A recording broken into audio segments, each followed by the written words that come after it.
Jordan says, hey, Brian and team, was wondering if you were going to accept the challenge that Brian Cusco put out to Long I could tell you. Ironically enough, Brian texted me right after the podcast on Wednesday because I had seen what happened was Wednesday morning. I saw, for people that don't know, he put out a video that said like challenging or what was it? It was like I'm calling everybody out. Yeah, I'm calling you guys out. And it was like me, Kevin, Dave Kaufman, and a couple other people. I can't even remember who else was on the thumbnail. And I didn't watch the video. I just was busy. I didn't watch the video. Not that I think Brian puts out great videos, but I just didn't get a chance to watch it yet. But I was thinking, there's another video that's there's me. Here's my face in another video title. But I knew that he wasn't calling me out in a bad way because me and him are great friends. Yeah. But then on the podcast, someone said, they actually challenge you to cut your hair off for US Arc. And I'm like, fuck that. Yeah. You know what I mean? Like, I don't think Kevin even heard about the video. A couple people sent it to me and I was like, it's not happening. None of it's not happening. Especially because, unfortunately, at least me and Kevin, I don't know so much about the rest of the group, but, we donate more and do more for US Arc than probably anybody in that group. Anyone in the reptile hobby almost, not anyone, but close to. Certainly the top dogs. And it's like, I don't need to cut my hair off to do something. You know what I mean? It's like, I don't need to do that. I already donate thousands and thousands of dollars. Yeah. Not to mention 10% of our new company, Reptile Army, is going to US Arc. Right. So I'll be giving, probably, $1,000 a month, on top of what I would already donate to US Arc over the next year. So, I'm not cutting my hair off. It's not happening. And if people, since we're dishing dirt out on Kevin, all his ball python breeding prowess is in the ponytail. So if he gets powers are gone. Both of them's gone. That's what Noah said. He said, you guys have read the Bible, right? Yeah. You know what happens when you cut your hair off, right? Listen, one time I think that the only time I considered it, cutting my hair off at one point was it was like for like a Make-A-Wish type of a deal. Oh yeah, and it was like going to be raising monies, but then we worked some other things out that didn't work out. Which, by the way, we're doing another Make-A-Wish next month. Get out, really? So that's awesome. That's really nice. They're going to come visit us here. I'm going to try to take them over to Sea Life Park too. Oh, that's going to be so cool. To see the aquarium and stuff like that. So yeah, really cool.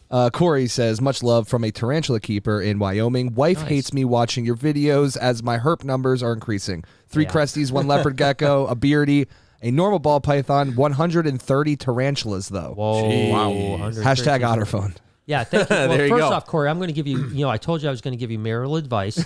Honestly, dump the broad. I'd get rid of her. I'd get rid of her. Yeah, we don't need bad juju around here. Listen, I know, one thing I know in Wyoming is there's plenty of women. Yeah, especially ones that love tarantulas. Yeah, and so, you could get rid of that. Right now, bam, she's out. Get a new one in. Next one in. Maybe even checking a little younger if you want. I'm just saying, the new model. Yeah, take it for a test drive. So Corey, I'm not telling you to do it, but I'm telling you to do it. If you know what I mean, you know what I'm saying. Hannah says, "Hey guys, been too long. I've been working so much. Glad to catch a live. Much love. Cheers." Hannah, welcome back. Awesome. I appreciate you. Good. We missed you, working, man. What do you think she does? What do you think Hannah does? Just take a guess. I don't know. Well, judging by a previous list, dog groomer. A dog groomer. You're probably spot on. She might be a dog groomer. I was thinking that she was bartender. Ooh. Oh, okay. In a topless club, but she's not going to swing on the pole. She's got morals. Okay. Hannah's got morals, but she is, she's serving the alcohol to the guys to loosen them up so that they give the money, make it rain. It's a hero's job. I was going to say that's an important job. Yeah, it's an important job. Yeah. So Hannah, you're doing God's work. We love you. That's it for now, Brian. All right, so cool. Anyway, you got, as a matter of fact, that we were talking earlier about the fact that Kevin hatched some T-negative water monitors. I really want to get a T-negative water monitor. I like the T-positives. I think they're beautiful. Yeah, but the T-negs are something that I'm really excited about. And, because obviously we got Chicken Strip, the Nile monitor. I just think it'd be kind of cool because Chicken Strip isn't going to ever be a Hanley, not taking it out and playing with it. Why not? You can. You're just going to bleed. You're going to bleed a little bit when you do it. But yeah, we can't quite, get a price. Yeah. I told Let's call him right now. Yeah. We should call Kevin It would be now great, and get a price.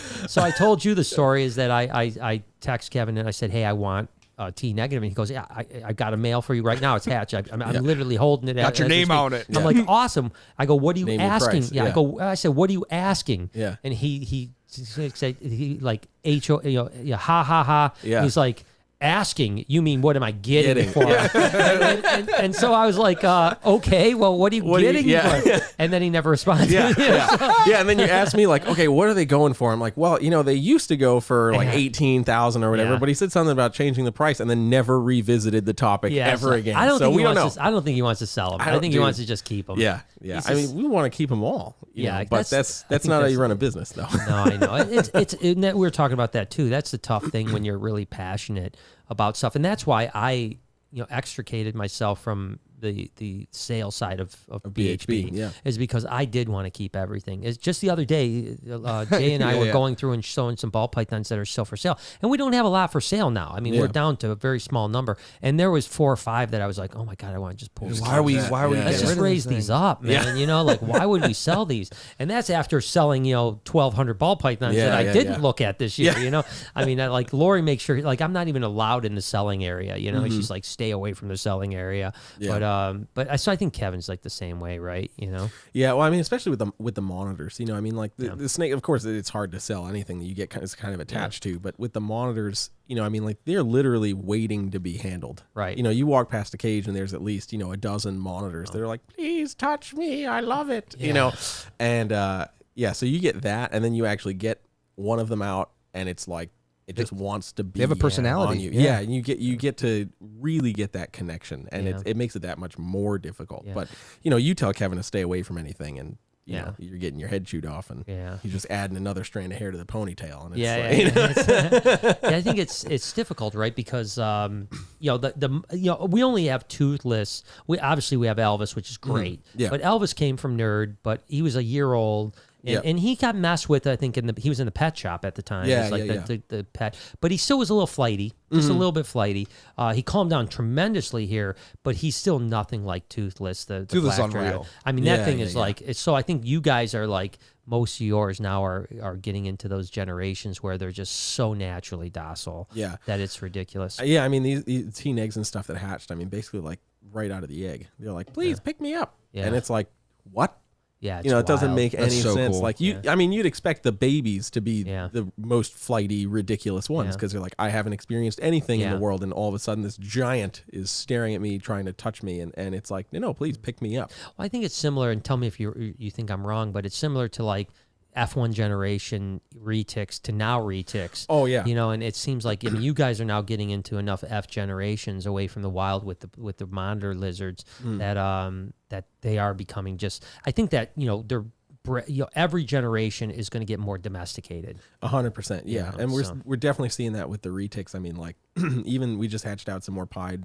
And they were cool, or were they? They're cool. There were a couple that were a little. Oh yeah, I saw the video. Yeah, I saw the video. Yeah, but for the most part, like you can just go right in and mess with them, and some of the ones that we kept back from the year previous to raise up, they're wonderful. What's the deal with the high white ones? I mean, is that like a particular genes that make them high white, or is it just polygenic, or is it just random? I think it's totally random. So I think it was the same pairing this year to produce these, and they were all and those were low white. They were all low white. So and that clutch of the high whites was basically all high whites. So it was really bizarre. And Kev mentioned something about thinking maybe because he incubated this clutch a little cooler, so he was like, I wonder if that could have anything to do with it. We just don't know. Don't know. Yeah, because I like the high white ones. Can you punch up high white pied of course, retics? I mean, they're just gorgeous, fucking gorgeous. And all in caps too. That's perfect. Yeah. My whole life. Why are you screaming? Pod retest. Yeah. Which one? Oh yeah, click on that nerd photo. That's the one you want. Yeah, but actually the Bob Clark one's way nicer. That's fair. That's fair right there. Oh man. Oh, that was so good. Yeah, look at that guy. There's Kevin. There's Kevin. Look at that guy, dude. Okay, so he's so handsome. I think Kev would prefer all of his photos to be like this. Like he could be like Wilson, from Home Improvement. Yeah, exactly. Yeah. No, I think instead of like howdy neighbor, it's like, what do you want? Yeah. But I do remember when the first pied retics came in, and I was blown away. I mean, it's just they're beautiful. It's, I literally want a pied retic more than you understand. But Lori, I think she may get rid of me, and I don't mean divorce. I mean like get rid of me. Yeah, like feed you to an animal. Like I might be gone. Basking. She's basking it for sure. She's like, RJ's finally big enough. Oh wow, isn't that crazy? She's waiting for it, dude. Could I get an 8-pound he was head feeding in that mouth? She could just show the video. Yeah, he was feeding the gator in there. I don't know what happened. It's a perfect literally. storm. You'd never I'm know. Inside she knows. He obviously just fell and hit his head. Yeah. And then All the gator small ate him. bits will get fed right off to the stingrays and stuff, and it'll that's be good. dude. Yeah, it'll be no, man, maybe I future should talk. think about it. Yeah, That's a future talk. Oh man, you mean the Detroit Aquarium?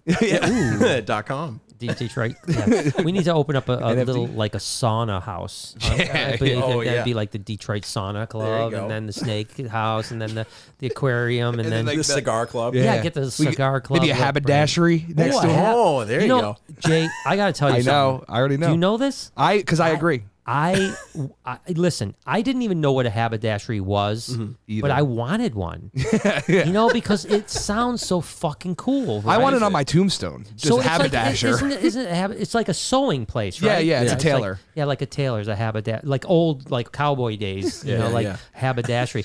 And such a great term. It sounds like something you have to have. I kid you not. I swear. I know I'm a quirky dude, man. I swear to God. I wanted to open up a haberdashery, not knowing, and I Googled it, hoping that it was going to be something I could do. Yeah. Like I was just like, please, like make it like something cool, And I was like, sewing, shit. Yeah. I can't do that. Open up that. Doesn't Lori knit? Yeah, she quilts. I mean, she quilts, it's close enough. Do you know that you guys might not know this? We tried to open up a quilting retreat once. Really? About 5-6 years ago. Yeah. I think I remember. And so what happened was, this is a tragic story. It's so tragic. It's a tragic story. No, so literally there was a church on 5 acres in this beautiful town called Romeo. That's kind of just maybe 20 minutes north of here. So it's a real quaint historical town. Yeah. And it was a church on 5 acres and a house as well that was in foreclosure. I do remember. And this. so they wanted, it was like $250,000. And I offered $100,000 for the church and everything, the house, everything, and they accepted, right? Oh wow! And so, but it was contingent on we had to have a variance to change it from a church to a quilting retreat, right? Yeah. And so we put in the paperwork. And by the way, the priest who had been the priest for 30 years on this property, and his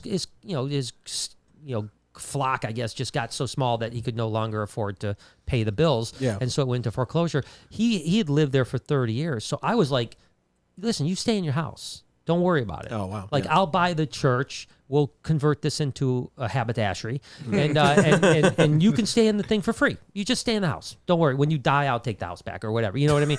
I didn't tell him that. But he was yours till you die. But he was getting a little old, so I knew he wasn't going to be around that long. He knew. I'm not that nice of a guy. You know what I mean? But the point is that we went to this variance meeting because of course you got to go in front of the city council and stuff like that to do it. And there are no doubt like 100 people show up.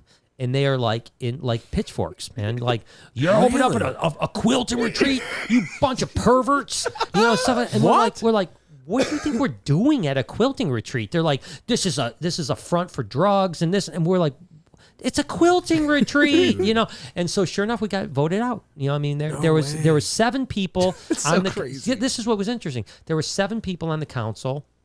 One of them, his wife, used to go to quilting retreats, so he was for it. Recused himself because he's like, I can't vote because, and she also by just by happenstance owned a quilting shop in town, so he's like, I recuse myself because I can't have I can't vote. Do anything about it. And so 4 of the other people voted against it. That is such a crazy ridiculous. story. Like a Dude, quilting. you know what it was? By the way, the priest was there. And he stood up and said, if you don't let them buy this, I'm going to be without a house.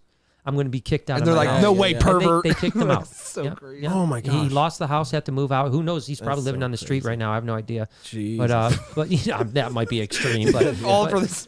But just because we couldn't Dude, open what up it our was? haberdashery. It was the tattoos, dude. No, actually, I think I didn't have the 100% tattoos at the time. I think I was really? tattoo-less. I did have the ponytail, though. Oh, but, yeah, there it is. But There it is, 100%. Yeah. So twice we have, and I'm sorry, I'm talking too much. I'm going to talk to Jeremy a bit here in a little bit, and Lucas. But I like hearing about this kind of stuff. This is a great story. Twice I've been to city halls for variance. Once was for a snake building. And both times were in small towns, very small towns. The first time was a very, very small town. And I went to 1 or 2 city council meetings where there'd be like 2 people. Much like here, if you go to a city council meeting, well, you can't now because of COVID, but before that, I would go, there'd be like 3 people for the city council meeting. That's what happened. And both times when I pulled up in the parking lot and the parking lot is jammed full of people, you're like, oh, man. This is not, I'm praying. I'm getting kicked out. I'm praying there's something else on the docket tonight. It's like, but yeah, both times, the snake one was like, the neighbors threatened to sue the city if we were built a snake building on the property. Crazy, man.